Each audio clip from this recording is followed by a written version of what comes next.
মানে আমরা হয়তো ইতিহাসের পেছন দিকে হাঁটছি, কারণ আধুনিক একটা সমাজ, আধুনিক রাষ্ট্র ব্যবস্থা, এটা তো একদিনে তৈরি হয়নি। এর একটা ইতিহাস আছে।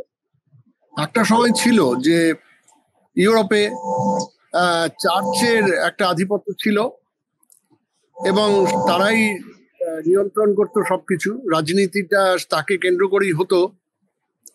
কিন্তু ভারতবর্ষের যে আধুনিক রাষ্ট্র স্বাধীনতার পর তৈরি করবার যে একটা উদ্যোগ যেটা নেওয়া হয়েছিল ভারতবর্ষে, বিশেষ করে আমাদের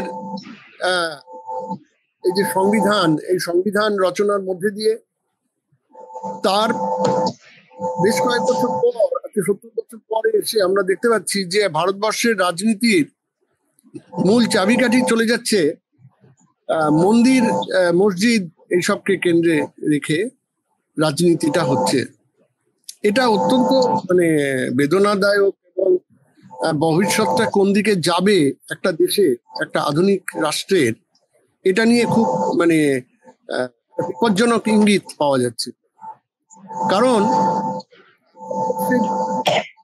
যারা কেন্দ্রের ক্ষমতায় এসেছে তারা অনেক দিন ধরেই আমাদের চর্চার কেন্দ্রে থাকুক, ওটাই রাজনীতিকে নিয়ন্ত্রণ করুক, এই ধরনের একটা বলবো যে এই ধরনের একটা ছক তাদের ছিল। এবং এই যে ছকটা তাদের ছিল, এই ছকটাকে তারা সফল করেছেন বলে আমার মনে হচ্ছে।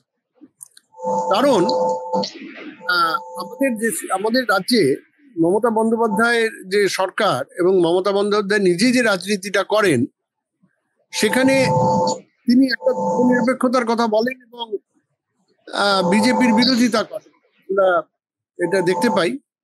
কিন্তু দেখা যাচ্ছে যে তিনিও, যদি আমরা বলি যে বিজেপি যে রাজনীতিটা এখানে চালু করতে চেয়েছে, ভারতবর্ষের রাজনীতিটা যা দিয়ে নিয়ন্ত্রণ হোক এটা চেয়েছে, যদি আমরা এটাকে রাজনীতির মন্দিরায়ন বলি, তাহলে সেই রাজনীতির মন্দিরায়নে যে ফাঁদ, তাতে পা দিয়ে ফেলেছে মমতা বন্দ্যোপাধ্যায়। যেটা শুভাশিস বাবু বলছিলেন যে মমতা বন্দ্যোপাধ্যায়ের পশ্চিমবঙ্গে রাজনীতিতে এবং বিশেষ করে সরকারে আসার পিছনে যে জিনিসটা সবচাইতে বেশি গুরুত্ব পেয়েছিল, সেটা হচ্ছে মানুষের আন্দোলন।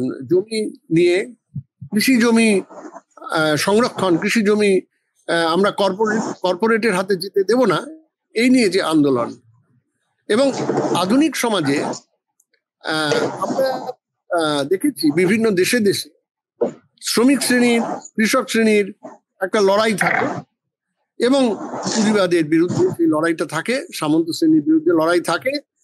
এবং এই লড়াইগুলোই ইতিহাসের বিভিন্ন ধাপে ধাপে দেখা গেছে যে একটা আধুনিক রাষ্ট্রকে আকার দেয়, আকৃতি দেয়। ধর্ম থাকে, ধর্ম সমাজে মানুষের মনের মধ্যে ধর্মের একটি আলাদা জায়গা আছে, সেই জায়গাটা কোনোদিনই পুরোপুরি মুছে যাবে বলে আমার মনে হয় না, সেটা তার মধ্যে থাকে। কিন্তু আধুনিক রাষ্ট্র তার দ্বারা নিয়ন্ত্রিত হয় না। এটা একদিনে হয়নি, এটা দীর্ঘদিন ধরে মানুষের যে বিবর্তন, আমি রাজনীতির বিবর্তন বলবো, রাজনীতির বিবর্তন এর মধ্যে দিয়ে এটা হয়েছে।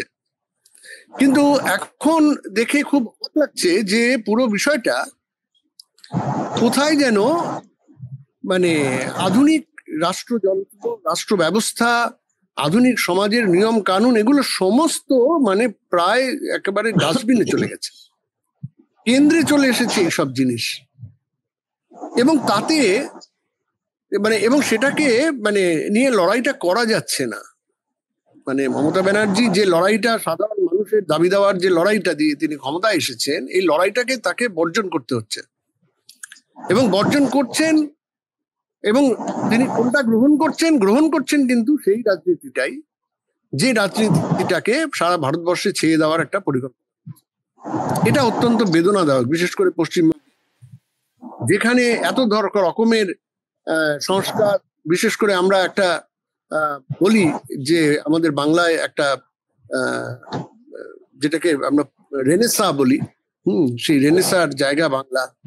এখানে নতুন ধরনের ধর্ম নিয়েও নতুন ধরনের চিন্তা, এমনকি হিন্দু ধর্ম নিয়েও একটা নতুন ধরনের চিন্তা, যেটা রামকৃষ্ণ পরমহংস, স্বামী বিবেকানন্দ এরা বলছিলেন, এবং বলছেন যে মন্দির টন্দির নয়, তুমি যাও ফুটবল খেলো, এরকম বলছে সন্ন্যাসীরা।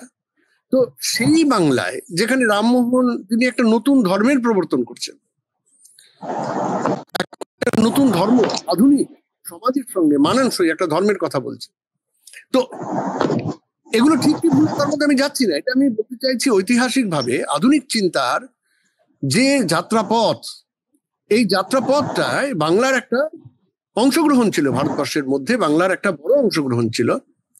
সেখানে দাঁড়িয়ে আজকের সমাজে, যেখানে আজকে আমরা লড়াই করছি, সারা পৃথিবীতে দেখছি চীনের সঙ্গে আমেরিকার লড়াই হচ্ছে প্রযুক্তি নিয়ে, ইলেকট্রিক ভেহিকল কে ভালো বানাতে পারে তাই নিয়ে, এবং লার্জ ল্যাঙ্গুয়েজ মডেল, আর্টিফিশিয়াল ইন্টেলিজেন্সের লার্জ ল্যাঙ্গুয়েজ মডেল কে ভালো বানাতে পারে তাই নিয়ে। সেখানে দাঁড়িয়ে আমরা একটা লড়াই দেখছি, যে লড়াইটা হচ্ছে মন্দির নিয়ে, এবং সারা ভারতবর্ষ জুড়ে কোন মসজিদের তলায় কি মন্দির ছিল এসব নিয়ে। তো এটা আরো তো তাহলে পিছিয়ে যাওয়া যায়। যখন মানুষ ছিল না তখন কে ছিল, এসব প্রশ্ন তাহলে উঠতে উঠতে আমরা তাহলে সেই জায়গায় চলে যাই যখন মানুষ আসেনি। এটা অত্যন্ত একটা বেদনাদায়ক একটা ইঙ্গিত আমার কাছে মনে হচ্ছে, যেটা আমাদের আগামী প্রজন্মের কাছে একটা বাজে উদাহরণ হিসেবেই থাকবে, যখন আমাদের সামনে জ্ঞান বিজ্ঞান প্রযুক্তির নতুন নতুন চ্যালেঞ্জ সামনে এসে হাজির হচ্ছে। সেখানে গিয়ে দাঁড়িয়ে একটা মন্দির তৈরির মধ্যে দিয়ে একটা সংস্কৃতিকে দেখা, হ্যাঁ, সেই সংস্কৃতির পরিচায়ক হিসেবে একটা মন্দির, যে মন্দিরটা হওয়ার সেই অর্থে কোনো যৌক্তিকতা নেই। তো এটা আমার কাছে মনে হয়েছে যে খুবই একটা খারাপ ইঙ্গিত।